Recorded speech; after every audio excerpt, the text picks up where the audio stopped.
Olá, meus amigos, minhas amigas, uma boa noite para todos. É uma alegria estarmos aqui de volta, agradecendo desde já o carinho de todos que têm nos acompanhado aí nos estudos, a todos os amigos que acompanham a Rede Amigo Espírita, também o NEP Paulo de Tarso, e que ou acompanham o estudo aqui ao vivo, ou depois, quando o estudo é colocado lá também no canal do NEP Paulo de Tarso. Fica aqui o nosso abraço a todos que tem participado, deixado aqui as suas contribuições. É muito bacana a gente poder fazer essa interação e irmos a cada dia mais enriquecendo, né, o nosso estudo, enriquecendo a nossa mente de perspectivas, o nosso coração de forças para a caminhada com Jesus, construindo internamente essa calma, essa serenidade, esse espírito de serenidade, para que a gente consiga refletir, né, diante das circunstâncias as mais difíceis, refletir a paz divina, a fé, a esperança, a inspiração do alto. Então fica aqui o nosso abraço aos que nos têm acompanhado, aos que estão aqui hoje conosco, a Patrícia Fontoura, lá de Valença, no Rio de Janeiro, um abraço aqui, né, ela está no YouTube, a Ana Lúcia Gouveia também, a Beatriz Palhas, a Kátia Caribé, a Cecília Camargos, a Célia Machado, vamos ver aqui no Face, a Paula Moraes, a Joselita Andrade, o Edmilson Zanon, a Joyce Boldrin, amigos e amigas queridos, nosso abraço mais fraterno. E dando então prosseguimento ao nosso estudo, hoje nós estamos entrando aí na metade da obra, né? Passa tão rápido, nós já estamos aí concluindo hoje metade do livro, lembrando que são 32 capítulos, e hoje nós adentramos aqui o capítulo 16º, Tópicos da Irritação. Então é um capítulo, a gente vai ver, bem curtinho, bem singelo, né? São frases bem curtas, não temos assim nenhum parágrafo muito grande. Talvez dos capítulos que estudamos até agora, o mais curtinho, e ele, de certo modo, vai nos remontar também a um estudo que nós já fizemos. Ele vai ser meio que complementar a um outro capítulo que vai trabalhar assuntos muito similares, né? Uma temática muito similar, que é o capítulo Podando Irritações, se eu não me engano é o capítulo 11, que a gente já estudou, e aí nós conversamos bastante, né, sobre a importância da gente ir podando essas irritações em nossa vida. A gente falou sobre os malefícios dessas irritações, falamos muito sobre a cólera, né? Inclusive rememoramos duas mensagens muito importantes, muito pertinentes acerca desse assunto, que estão lá no Evangelho segundo o Espiritismo, no capítulo 9 do Evangelho segundo o Espiritismo. Bem-aventurados os que são brandos, né? Os que são pacíficos. Lá no final do capítulo, as duas últimas mensagens, né, os dois últimos textos do capítulo, nós vamos ter dois textos falando sobre cólera. Um, inclusive, de Hahnemann, né, o pai aí da homeopatia. E a gente depreende ali muitos conceitos, muitos aprendizados importantes, entendendo os malefícios da cólera, tanto para a nossa vida espiritual, para o nosso perispírito, também para o nosso próprio corpo. É um pouco que a gente vai falar hoje, né? Como que essa cólera cultivada, essa irritabilidade, essas emoções perturbadas e perturbadoras, elas acabam por, de fato, nos desequilibrar internamente, primeiro a nível aí psíquico, né, espiritual, e isso acaba, muitas vezes, impactando até mesmo o nosso corpo físico. Há um processo aí de somatização. Então é preciso olhar para isso, tratar, podar, né, essas ervas daninhas do nosso campo interior, da nossa seara íntima, evitando colheitas amargas, né, colheitas dolorosas. Então, capítulo 16, tópicos da irritação. Mais uma vez agradecemos aqui a todos que estão conosco, vão deixando aí, né, os seus comentários, as suas reflexões, as suas perguntas, que ou durante ou mais ao final a gente tenta ali esclarecer e trazer algumas considerações. E a primeira pérola, então, que Emmanuel nos traz no capítulo de hoje é: se a irritação já se te faz um hábito, pensa nas desvantagens dela, para que te livres de semelhante desajuste espiritual. Então, nós temos aqui uma proposta muito interessante de Emmanuel, de uma fé raciocinada, uma fé que envolva o sentir, é claro, a fé está profundamente associada ao sentir, né, essa comunhão com o divino, mas na perspectiva espírita é preciso também atrelar a nossa fé ao raciocinar. E se a gente fizesse um esforço simples de raciocínio, vendo, mensurando o quanto de prejuízos a irritação nos traz, porque, primeiro, prejudica o nosso mundo interior, né? Nos rouba a paz, nos rouba a harmonia, nos rouba o equilíbrio.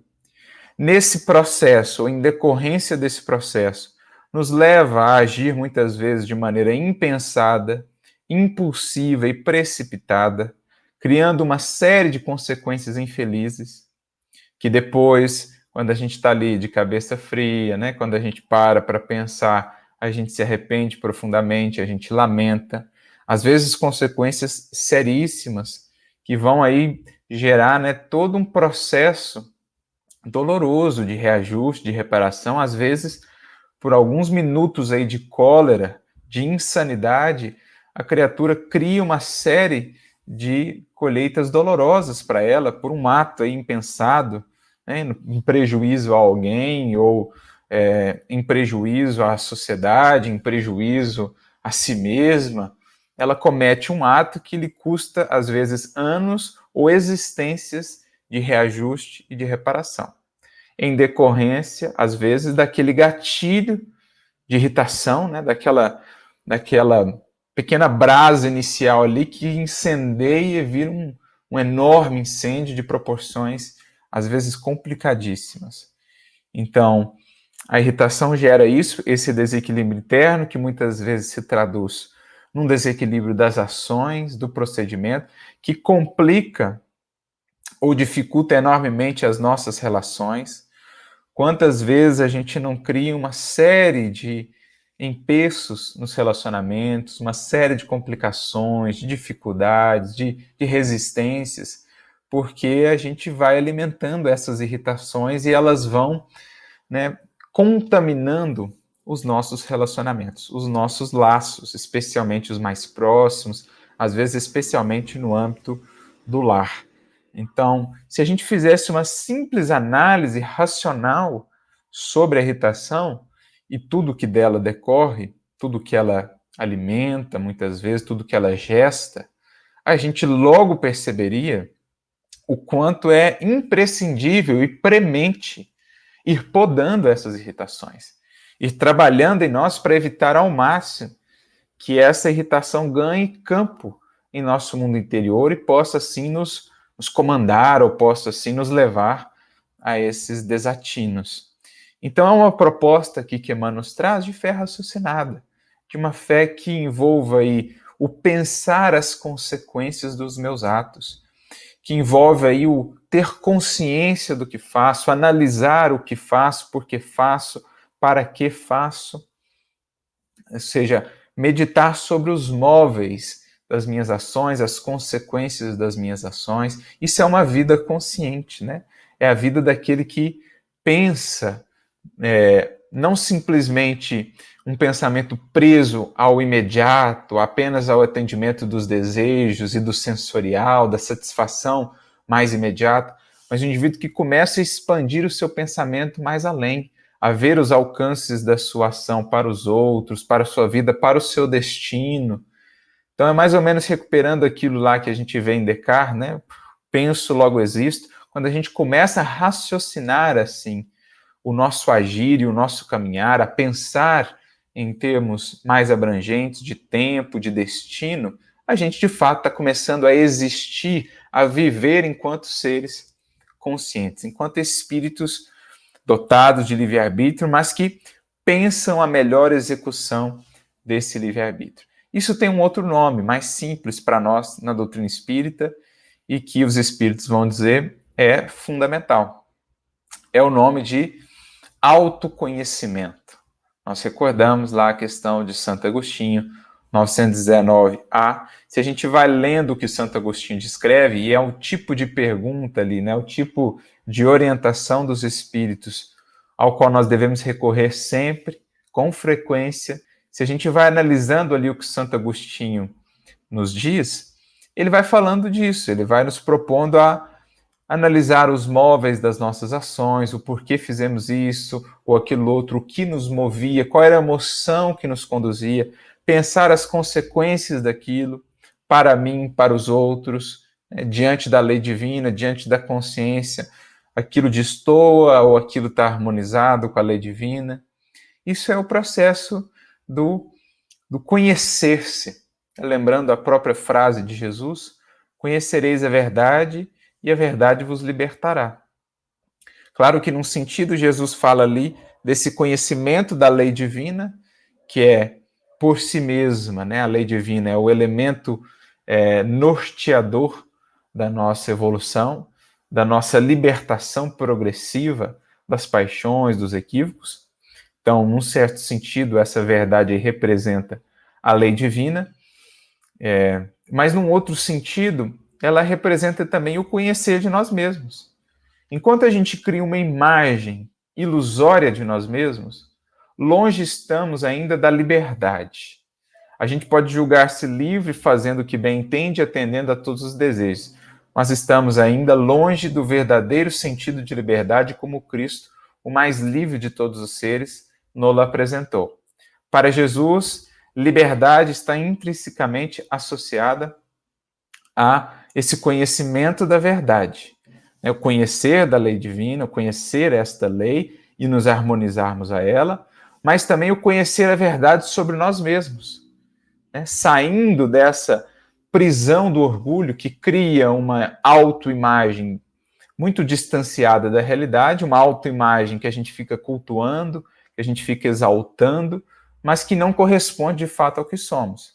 E aí, presos nesse culto a que o orgulho nos leva, a gente não está aberto à renovação.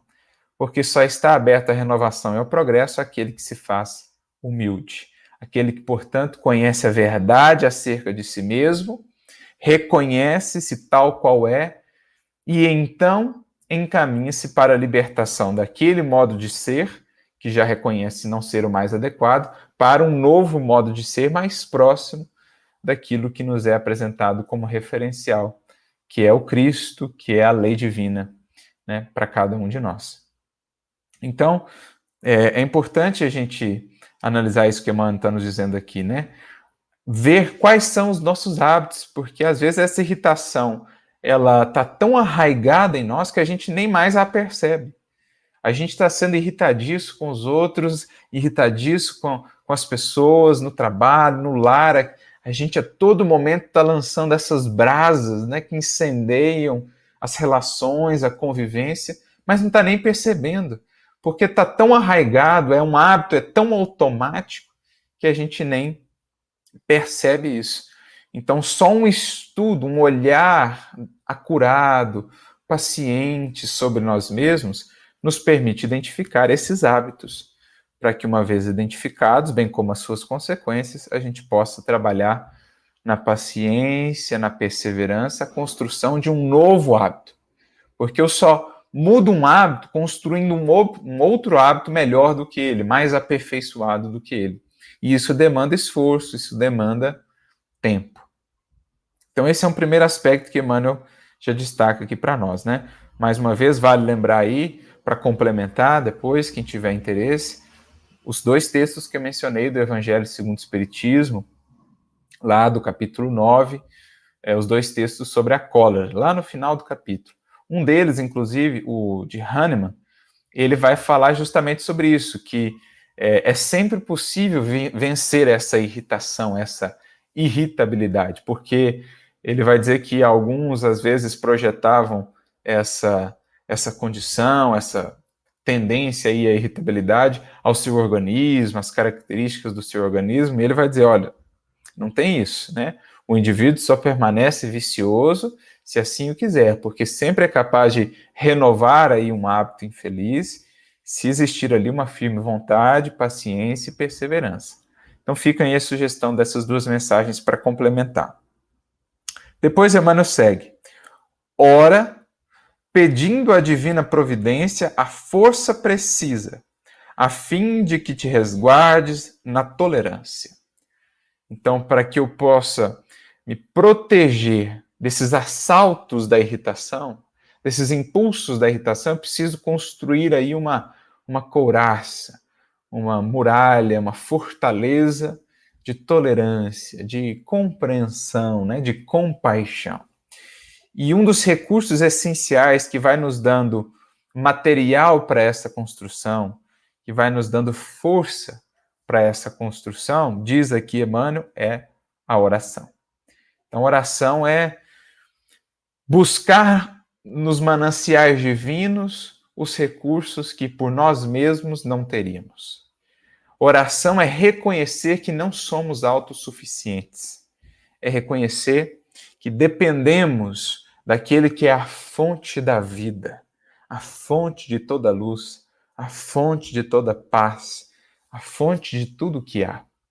Isso é oração, isso é orar. Aproximarmos-nos de Deus, dizem-nos os Espíritos, pormos-nos em comunicação com Ele, pensarmos nele. Essa é a definição de oração que os Espíritos apresentam para nós lá no Livro dos Espíritos. E aproveitando, né, o Livro dos Espíritos, nessa parte que trata da oração, da prece, lá na questão 660, Kardec perguntará: a oração torna melhor o homem? E a resposta dos Espíritos é sim, no sentido de que aquele que ora com sinceridade se faz mais forte contra as tentações.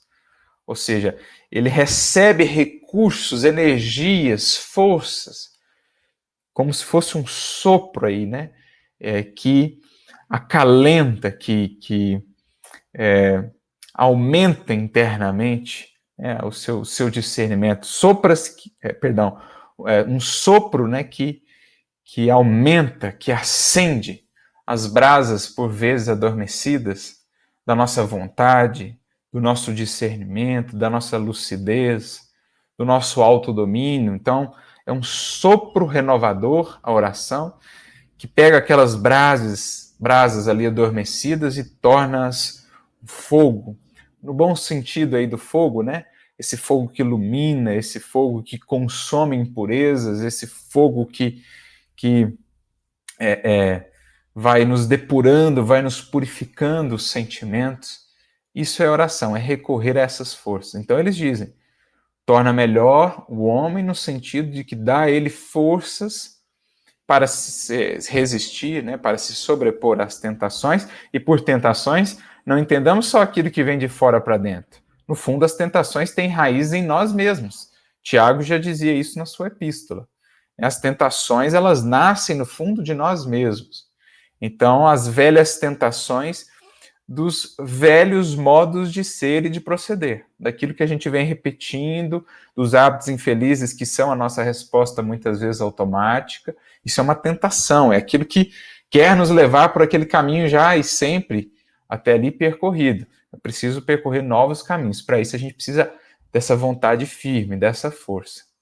E mais do que isso, né, dizem lá nessa pergunta os Espíritos que também a gente passa a receber ou se torna mais propício a receber o amparo dos bons espíritos, que nos orientam, que nos fortalecem, que nos, enfim, nos inspiram aí nos caminhos a percorrer. Então eles dizem isso lá nessa questão 660. O que nos lembra um pouquinho o que Kardec vai discutir lá no Evangelho segundo o Espiritismo, quando ele trata da prece, no capítulo 27, do item 5 em diante ali, ele vai estudar a eficácia da prece. E aí ele fala dessas preces, né, que vão muitas vezes pedir a mudança de circunstâncias e que nem sempre serão atendidas porque existem leis ali, existem demandas, existem necessidades de experiências que precisamos vivenciar, e etc, etc. Mas ele diz assim que tem um tipo de prece que é 100% eficaz, que é sempre atendida, que é aquela prece em que a gente pede, em que a gente solicita coragem, paciência e resignação. Essa é uma prece, diz Kardec, de 100% de eficácia. Quando a gente pede forças para vencer o que temos sido, o nosso velho eu, o nosso velho ser, para nos fazermos novos. Então, ora pedindo a divina providência essa força precisa, porque ela não faltará. Onde existir sinceridade, verdadeiro desejo, anseio de melhoria, de renovação, os recursos do alto sempre, sempre chegarão. Por mais que a criatura tenha se complicado muito, tenha se equivocado muito, quando ela volta de coração aberto, de peito aberto, disposta a mudar, quando ela se volta para o alto, os recursos chegarão. Mas é importante frisar que a prece sincera, a prece sentida, a prece esse diálogo com o alto, esse colocarmos ali abertos, humildes perante as forças divinas da vida. A prece que se faz também um estudo de nós mesmos. Nessa mesma questão que citava, 660, na 660A, Kardec faz uma pergunta interessante. Ele diz, mas como explicar então que às vezes aqueles que mais oram são os que ainda permanecem ainda tão viciosos, ainda tão hipócritas, ainda tão indiferentes, enfim. E aí os espíritos respondem, é que oram muito, mas não oram bem. O essencial é o orar bem, é a qualidade dessa experiência, não tanto a quantidade. Fazem da prece, dizem os espíritos, um emprego do tempo, mas nunca um estudo de si mesmos. Então essa é uma das definições mais felizes de prece, uma das que eu mais gosto. A prece como um estudo de nós mesmos. A gente viu aqui no primeiro parágrafo que Emmanuel trouxe a importância desse estudo de nós mesmos. Pois bem, a prece nos auxilia e muito nesse estudo, porque é como uma luz que se acende nesses cômodos ainda escuros da nossa casa mental e nos ajuda a enxergar melhor por dentro o que somos, como está aí essa nossa casa mental. Então, a oração é essencial para a construção dessa tolerância, dessa compreensão, porque a oração também vai sensibilizando o nosso sentimento, a gente vai sentindo mais com o Cristo, a gente vai sentindo mais com Deus, e quem sente com Deus, diante do próximo caído, diante das imperfeições do outro, compadece-se, tem paciência, tem compaixão, e não a irritação que muitas vezes é filha do orgulho, é filha aí da prepotência, da vaidade, do achar-se superior, então não tolera, não tem paciência para com o outro, com as suas limitações, com as suas imperfeições, e aí tem aquela resposta de irritação, de dureza, de cólera, muitas vezes filha do orgulho. Imagina o azedume como sendo um espinheiro magnético, arremessando raios de energia destruidora em todas as direções. Olha a definição. Aquela vida que é aquela vida azeda, a pessoa que é azeda, amarga, que é dificílima de convivência, aquela pessoa que todo mundo, para conviver com ela, se aproximar dela, tem que estar ali sempre pisando em ovos, sempre, Nunca a pessoa se sente ali aberta, Nunca a pessoa pode se sentir ali confortável na presença daquele de vida amarga, porque ele está sempre temendo esses espinhos, ele está sempre encontrando aquele que é o amargo, ele está sempre encontrando uma coisinha para criar problema, para criar discórdia, para ferir, para reclamar. Então, ao seu redor, cria-se toda uma psicosfera de distanciamento, até de temor ali, de não querer estar muito próximo por conta disso. É um espinheiro magnético.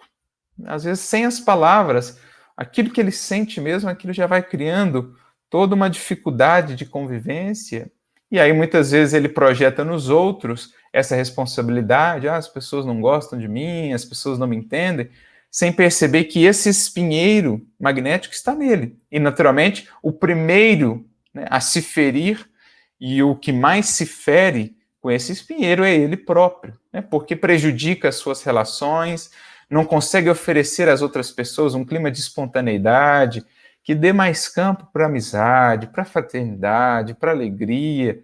As pessoas sempre se aproximam ali, né, todas preocupadas, todas inquietas e tal, pisando em ovos, porque sabem que qualquer coisinha ali vira explosão, qualquer coisinha ali vira irritação. Então é dificílimo conviver com uma pessoa que cultiva esse tipo de espinheiro magnético, que cultiva azedume, amargura, que sempre está buscando algo para se queixar, que sempre está destacando o aspecto infeliz do outro, da circunstância, que tudo é motivo para explodir, para criar toda uma tempestade.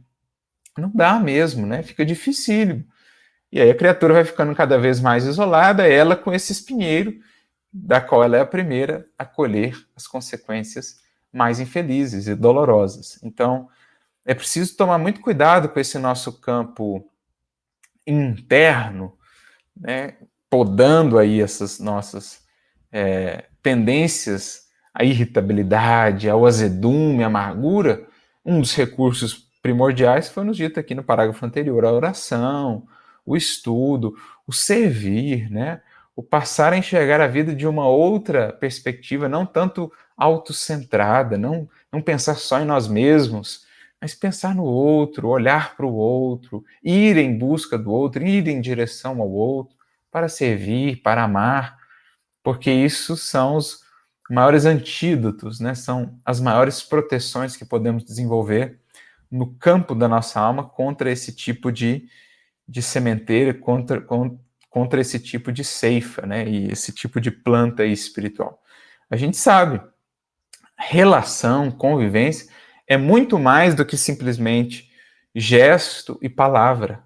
É antes sentimento e pensamento, né? Na nossa convivência com os outros, não é só o que fazemos ou falamos que dá o tom da convivência. Antes disso, simplesmente o que sentimos diante do outro, proximamente ao outro, simplesmente o que pensamos mais corriqueiramente, isso já está criando uma psicosfera mais ou menos, né, um ambiente mais ou menos favorável para a expansão da amizade, da fraternidade ou para o retraimento, para o distanciamento.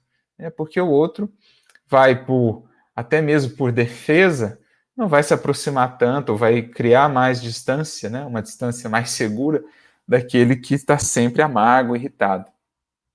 Mas é o nosso convite também a sobrepor, né, pela alegria, pelo sorriso, pela compreensão, pelo amor, a sobrepor a esses espinheiros magnéticos também o perfume, né, dos frutos, das flores, daquele que se faz uma árvore frondosa, daquele que cultiva o bem, daquele que cultiva a alegria, daquele que cultiva a fraternidade. Mesmo diante de um espinheiro magnético, ele consegue ir aos poucos mudando aquela natureza, ou pelo menos convidando-a a se modificar pela influência benéfica que ele vai criando ao seu redor. Né? Então, diante desses, de vida amarga, de uma vida de azedume, seja no lar, seja no trabalho, seja no centro espírita, cabe a nós irradiar o perfume da alegria, da compreensão, né? Relevar ali aqueles espinhos e tentar ao máximo embalar tudo aquilo na gentileza, na cordialidade, na brandura, no perdão, porque aos poucos o próprio indivíduo ali que se prende no azedume começa a ver que existe outra maneira de se conduzir, que vale muito mais exalar, né, e distribuir perfume do que espinhos. A Patrícia pergunta aqui, né, no YouTube, quando estamos buscando nos conhecer e no esforço por sermos melhor, é normal termos crise de identidade e com ela vem nossas irritações, nosso lado ruim. Sim, a gente no processo, né, de identificação das nossas imperfeições, das nossas limitações, por vezes a gente se impacienta ainda um pouquinho, especialmente conosco mesmos, né, com os nossos velhos hábitos infelizes, às vezes com o outro. A questão é, percebendo que começou a brotar esse espinheiro aqui, ir lá e podar, como o bom semeador faz. E, aliás, os espíritos vão dar um exemplo para nós desse processo, né, da construção do espírito que somos, dos nossos valores. Eles vão usar o exemplo do agricultor, que acompanha, né, com zelo, com carinho ali o seu campo. Então ele não pode de todo impedir que nasça, vez ou outra ali, uma erva daninha, um espinheiro, mas ele está atento. Quando começa a nascer, ele vai e remove. Até um dia em que o campo estiver tão povoado, né, de plantas divinas, estiver tão povoado de uma messe farta e luminosa, que aí não vai nem existir mais espaço para ervas daninhas ou para espinheiros. Mas até lá, como bons lavradores, cabe a nós ir olhando e quando perceber que essa irritação está surgindo, está crescendo, ir lá e podá-la, arrancá-la com o recurso da prece, com o recurso do estudo, com o recurso do autoconhecimento, né, da gentileza, do serviço ao semelhante. A gente precisa estar sempre atento. A intemperança mental, prossegue ele, nunca auxilia ninguém, e principalmente a nós mesmos. Nunca auxilia ninguém, e especialmente a nós mesmos, porque a intemperança, né, o desequilíbrio, a falta do ajuste, a falta da calma interior, dessa serenidade mental, ela não nos ajuda a conectarmos com os bons espíritos para captarmos a sua inspiração, ela não nos ajuda na tomada de resoluções, ela não nos ajuda na concepção dos nossos atos, né, nas palavras que venhamos a proferir, pelo contrário, ela só cria mais e mais confusão, mais e mais dificuldade, e ela muitas vezes traduz isso, ela imprime essas características naquilo que a gente vem a fazer nos nossos relacionamentos, complicando ainda mais as circunstâncias. Então, imprescindível, sabamos, construir essa temperança mental, encontrar essa justa medida, esse tempero adequado, né? Nem insosso, nem também muito salgado. Temperança nos fala de equilíbrio, de achar a justa medida das coisas, de harmonizar internamente os nossos quadros interiores, né? Nem no excesso, nem na falta, no caminho do meio, que é o caminho da virtude, para podermos fazer o melhor por nós e pelos próximos, né? Pelos nossos semelhantes.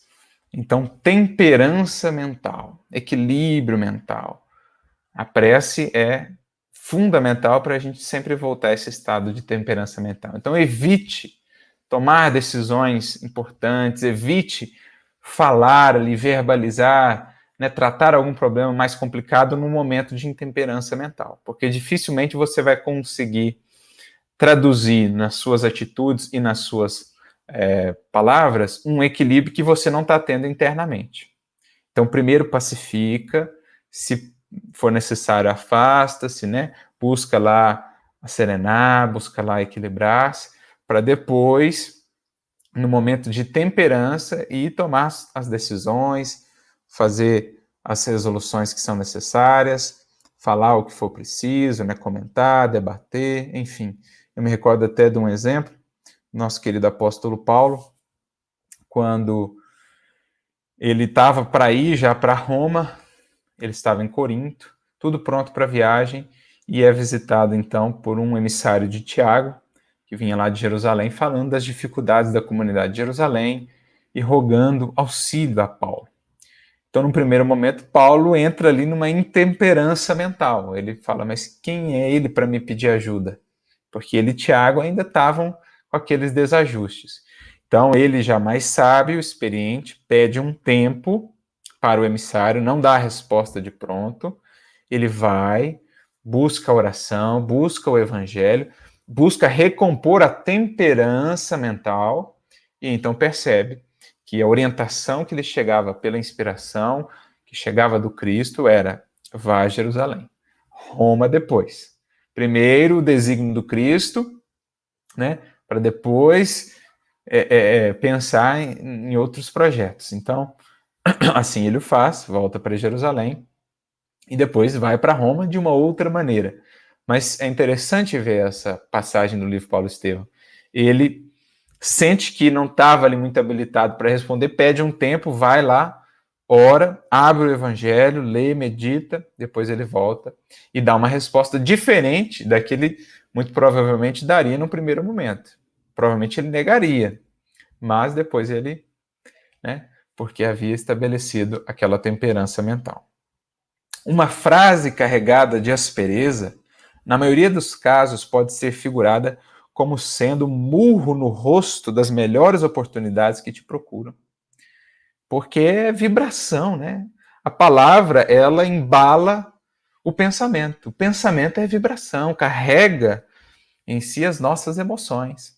Então eu me recordo, até está no livro Lindos Casos, de Chico Xavier, Nos Domínios da Palavra, é o capítulo, né, aquele livro do Ramiro Gama, Nos Domínios da Palavra, capítulo 147, em que o Chico ali relata, né, punhaladas ou tiros espirituais que por vezes ele recebia, né, na forma de pensamentos ou de palavras. Ele conta um caso que certa feita ele falou alguma coisa com o indivíduo não gostou muito, e de repente o Chico sentiu um tiro assim espiritual, uma pancada, um choque tremendo, e era um pensamento de ódio que aquele indivíduo havia desferido em sua direção. E ele ficou com o ombro dolorido por vários dias, ele disse. Então, assim também quando a gente fala, né, no verbo, a gente reveste o pensamento, reveste as emoções, mas aquilo vai carregado para outra pessoa. Muitas vezes ferindo, muitas vezes criando um distanciamento espiritual, complicando a relação, complicando o diálogo, a convivência, o encontrar de soluções. Por outro lado, o verbo que embala a gentileza, a ternura, a bondade, ele alcança o outro, criando conexões, favorecendo o diálogo, aproximando, né, fundindo ideias e criando soluções, enfim. Então a gente precisa pensar muito não só na forma das palavras, porque às vezes elas são muito belas, né? São cultas, né? de uma capacidade vernacular aí exemplar, mas o teor delas, o conteúdo espiritual que elas revelam é completamente dissonante. É um presente de grego, tem uma embalagem ali bonita, interessante, mas por dentro é algo que é altamente prejudicial, né? Não só para o outro que vai receber, mas também para nós. Porque já dizia o Cristo, o que nos torna impuros não é o que entra pela boca, mas aquilo que sai, porque revela o que está no nosso coração. Ânimo violento apenas agrava situações e complica problemas. Ânimo violento, então, sempre, né, essa me fugiu até a palavra aqui, aquela tendência de sermos irascíveis, de sermos, né, agressivos, de sermos irritadiços, né, de sermos impulsivos no falar, no agir, essa nossa violência, essa nossa imposição, essa nossa prepotência, isso sempre complica as circunstâncias. Porque é como querer dialogar com um tremendo ruído a nos envolver. Não há diálogo que se torna possível se tem um ruído gigantesco, né? Se tem toda uma fanfarra aí do nosso lado, criando aquele barulho e tudo mais. Como é que a gente vai ouvir o outro e o outro nos vai ouvir? E aí a gente vai entrando numa escalada em que o diálogo vai se perdendo, o tom da voz vai aumentando, a distância espiritual também, e aí não há possibilidade nenhuma de resolver situações, de resolver problemas. Então, sempre, né, o ânimo suave, né, a doçura, a brandura, a afabilidade, como está lá, mais uma vez no Evangelho segundo o Espiritismo, capítulo 9, né, a afabilidade, a doçura.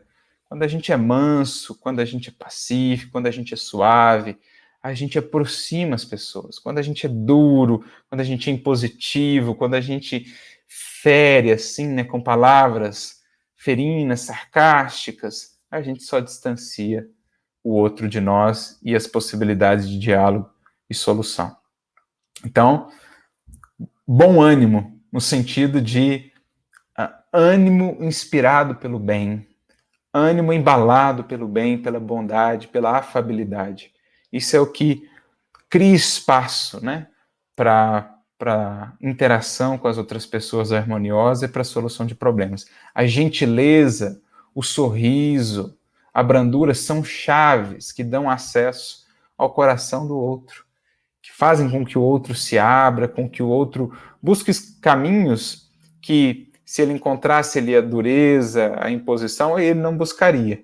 mas quando ele encontra a afabilidade e a doçura, ele se torna mais suscetível, mais aberto, mais disposto também. Então você atrai o outro para esse campo da harmonia também. O costume de enraivecer-se é um predisponente a moléstias de trato difícil. Então, como a gente vinha falando, né? A irritação, ela não prejudica apenas o nosso ser em sentido espiritual, aí, psíquico, né? Nosso equilíbrio interior, mas muitas vezes isso acaba alcançando também o corpo, né? Acaba somatizando. Me recordo lá do livro Pensamento e Vida, capítulo 28, quando Emmanuel trata das enfermidades, ele vai dizer assim que as emoções violentas ou perturbadoras que sentimos são como que marteladas nas engrenagens de uma máquina sensível. As aflições que nós guardamos, que nós amimalhamos, são como ferrugem destruidora nessa máquina. E tudo isso, diz lá nesse capítulo, né, Emmanuel, tudo isso vai impactando nas células, vai impactando nos tecidos, vai impactando no corpo, né, no fisiológico. E muitas vezes somatiza-se na forma aí das mais diversas enfermidades, alergias, enfim, gastrites e uma série de outros elementos. Tem até aquele caso de uma das obras de André Luiz, agora eu não me recordo qual, se não me engano, nos domínios da mediunidade, em que eles vão atender ali uma irmã que estava com um quadro grave de icterícia, um problema ali no fígado, porque por causa de um acesso de cólera que ela havia tido no lar, lá numa discussão com o esposo, aquilo havia se traduzido num quadro grave ali, de icterícia, de toda uma problemática gástrica também. Então, assim, isso somatiza, isso é marteladas, né, espirituais, marteladas energéticas que impactam o nosso perispírito, o nosso veículo, né, psicossomático e que se transferem também para o veículo somático. Condenação não edifica. Então a condenação não edifica nunca, né? O indivíduo que se equivocou, o indivíduo que tropeçou, já tem que lidar ele com a sua consciência e, quando for o caso, com a justiça divina. De nossa parte, espera Deus que demos a ele, né, mão estendida, senão pelo menos a oração, pelo menos a boa vibração para que possa se reerguer, para que possa se retificar, assim como esperaríamos nós se fôssemos aqueles caídos. Mas a gente tem esse veso, né, de sempre condenar, de sempre marcar ali ainda mais a ferida do outro, de sempre destacar o tropeço do outro. Às vezes o outro já está lá arrependido, querendo um auxílio ali para recomeçar, e a gente chega, mas eu não falei? Sabia que ia dar nisso, eu te avisei, etc. Como a dizer assim, olha, eu tenho que te condenar, está aqui claramente, eu te condenei, que você não se esqueça disso, né? A gente tem esse veso. Quando o indivíduo já tem ali a lidar com a sua consciência, com a justiça divina, quando for um caso, né? Mas é um irmão destinado, como nós, aos mesmos destinos luminosos, gloriosos, que nos esperam a todos, filhos do Pai Criador, e que esperaria de nós, assim como esperaríamos nós, se fôssemos os que estivéssemos naquela condição, mãos estendidas, uma vibração, uma oração, se não for possível fazer mais, né? O apoio, o amparo, o alimentá-lo de esperança, o incentivá-lo a recomeçar, é sempre tempo de fazer diferente, vamos adiante, enfim. Condenação não edifica, nós somos chamados a edificar, né, a vida, os outros, a trazer aquilo que agrega, que aponta para o futuro. As sombras do passado lá ficarão, os equívocos todos serão vencidos, superados. Vamos olhar para o futuro, vamos ajudar aquele que já quer recomeçar, que já reconheceu o tropeço, vamos ajudá-lo a realmente se soerguer e seguir adiante. Né? Aquele que ainda não percebeu o equívoco, o tropeço, vamos ajudá-lo com o nosso exemplo, com as nossas palavras e com a nossa postura de fidelidade, de consciência à lei divina, perante a lei divina. Condenação não edifica. Nem mesmo aquele que, pela sua pureza, foi talvez o único que poderia condenar de fato no mundo, nem mesmo ele o fez. Como não nos lembrarmos aqui de João capítulo 8, a mulher adúltera, ali lançada diante da turba, né, que aguardava para apedrejá-lo, e Jesus, então, um dos quadros, numa das cenas mais belas de todo o Evangelho. Quem estiver sem pecado, que atire a primeira pedra. Pedras são para edificar, não para ferir. não para lapidar. Nosso papel é pegar as pedras do amor, do bem, da esperança, da fé, essas pedras sólidas, para ajudar o outro a reedificar o que os seus equívocos destruiu ou prejudicou. E não pegar pedras do conhecimento espiritual, né, e da nossa prepotência, muitas vezes do orgulho, para lançar e para ferir. Então Jesus aproxima-se dela quando todos já tinham ido embora. Cadê os que te condenavam, né? Cadê os que estavam aqui? Ninguém te condenou? E ela, não, Senhor. E ele então responde, nem eu te condeno. Vá e não peques mais. Então veja, mão estendida, o amparo amoroso, mas também a orientação, né? Também a retificação amorosa, mostrar novos caminhos, novos horizontes, pelas suas palavras, mas sobretudo pela vida que ele representava e que ele vivia. Mas ele disse, ele, o Cristo, o único que na terra poderia condenar pela pureza, pela perfeita integração com a lei divina, ele diz, nem eu te condeno. Quem seremos nós, portanto, para condenar? Ainda que o coração se te mostre ferido, conversa com serenidade e esclarece com paciência.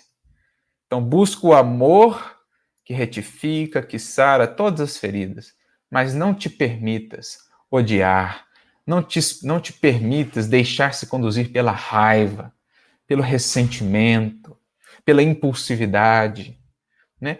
Ainda que isso lhe custe ali um sacrifício, uma vitória difícil sobre si mesmo, essa terá um sabor ainda mais especial se conseguires, na busca do alto, na oração, no amor, vencer as suas próprias dores, passar por cima das próprias cicatrizes para seguir semeando serenidade e paciência.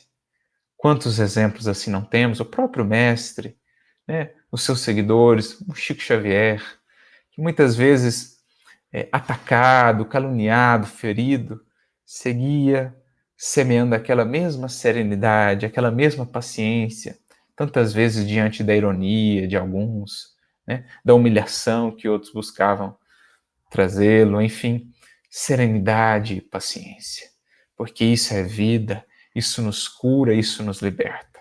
E então ele conclui, um gesto de gentileza opera prodígios. A gente não tem dimensão do que um gesto de gentileza e bondade pode fazer. Um gesto de gentileza, ainda que meio imperfeito ali de André Luiz, foi depois a oração que tanto amparou lá em nosso lar. Os gestos de gentileza, e aqui eu acho muito simbólico isso para a gente ver a dimensão, né, do que a gentileza, do que essa vivência realmente do Evangelho, da caridade, da amorosidade pode nos trazer. O caso de Estevão, por exemplo, que mesmo ali, injustiçado, preso naquela galera romana, né, naquele processo tão difícil ali de escravidão, de condições tão complicadas, ele mantinha naquele ambiente a gentileza, a brandura, a ponto de impressionar o próprio feitor. E foi essa gentileza que, naquele quadro tão difícil, impressionou o feitor, foi essa gentileza que depois levou esse feitor a indicá-lo para amparar o enfermo Sérgio Paulo, que havia entrado na embarcação e que havia sido abandonado por conta da enfermidade contagiosa.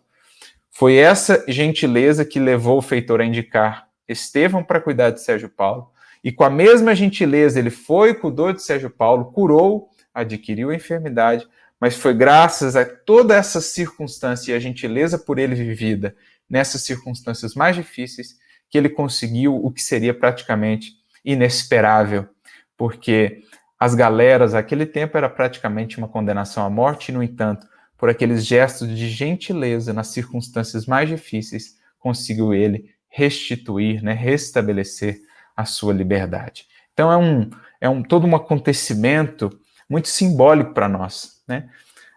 A gentileza abre caminhos onde a dureza, a violência, a revolta não abrem. A gentileza constrói destinos que a imposição, que o egoísmo, que o orgulho não constroem. Abre campos e portas à gentileza que estamos longe de imaginar se soubermos de fato cultivá-la em nossa caminhada. Então, vale aí meditar e refletir sobre isso. Bom, amigos, era isso. Vamos ver se temos aqui algum questionamento, alguma consideração. A Patrícia, mais uma vez, querida amiga, nos dizendo, né? O outro é a chave da porta estreita. Excelente visão, excelente perspectiva, querido. Me lembra um pouco aquilo que, não sei se Emmanuel ou André Luiz nos dirá, que Deus é a meta, mas o próximo será para nós a ponte. Para chegarmos nele, o próximo será sempre a ponte.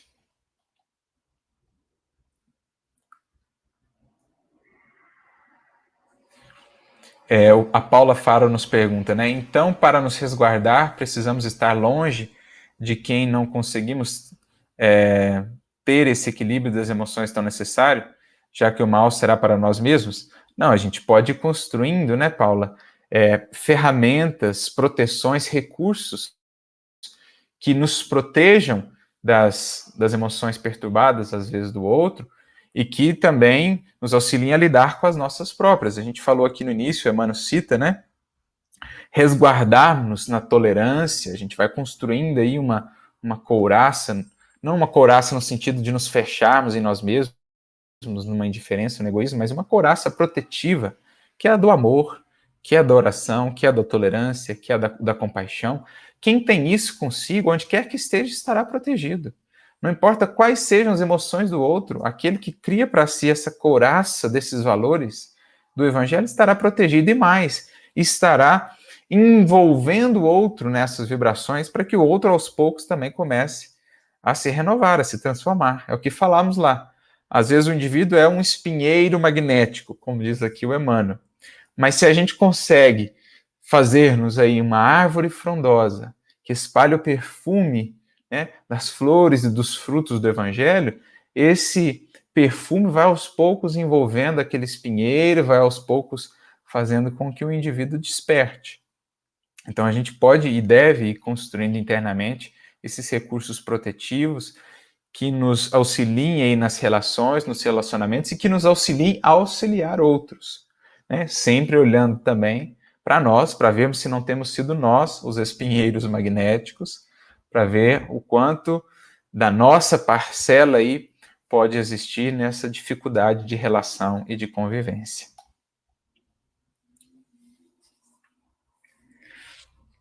Nosso querido amigo aqui, Jailson, né? Gentileza é uma conquista, só quem se propõe consegue sentir o seu cheiro. Exatamente, a gentileza é um dos frutos aí mais doces, né? Do amor, da compreensão. Aquele que investe no amor, que é decorrente também aí do servir, né? O servir vai depurando o nosso amor, vai ampliando a nossa capacidade de amar, e um dos frutos mais doces do amar é a gentileza, a cordialidade, né? A brandura, doce para nós e doce para os outros. Bom, é isso, meus amigos. Né, agradecemos aqui pela participação de todos, pelo abraço aqui que nos deixaram, pelas manifestações de carinho. Rogamos a Jesus que lhes abençoe a todos, que a vossa vida possa estar permeada de gentileza, de amorosidade, de paciência e de compreensão a partir do coração de cada um de vocês e que isso possa contagiar outros corações, né, o lar de cada um de vocês, o trabalho, enfim, para que o clima, o ambiente em que vivam seja cada vez mais esse clima onde de fato podemos sentir a paz divina, podemos sentir esse amor que nos envolve a todos e que muitas vezes não percebemos justamente por conta dessas sombras de irritação, de impaciência que a gente cria ao nosso redor. Que Jesus siga inspirando a cada um de vocês, uma ótima semana e nos vemos então na quarta-feira que vem, dando continuidade nos nossos estudos, lá no capítulo 17. Muita paz, muita luz. Fiquem com Jesus.